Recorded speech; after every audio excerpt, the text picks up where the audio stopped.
નમસ્કાર.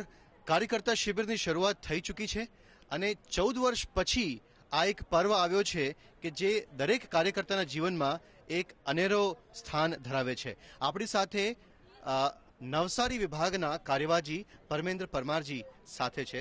પરમેન્દ્રજી, આપનો પહેલો પ્રતિભાવ શું છે? કેવી ભાવના, કેવા ભાવ ઉત્પન્ન થાય છે? એકદમ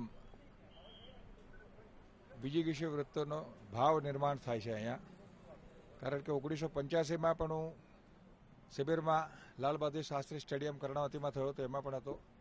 2000માં સંકલ્પ શિબિરમાં પણ હતો અને 2015માં પણ હું છું. સંઘ કાર્યની શરૂઆત હતી ત્યારે 85માં સ્વયંસેવક કાર્યકર્તા તરીકે આવ્યો હતો. સંકલ્પ શિબિરમાં આવ્યો હતો કાર્યકર્તા અને જવાબદાર અધિકારી તરીકે આવ્યો હતો અને 2015માં વિભાગ કાર્યવાહ તરીકે આવ્યો છું.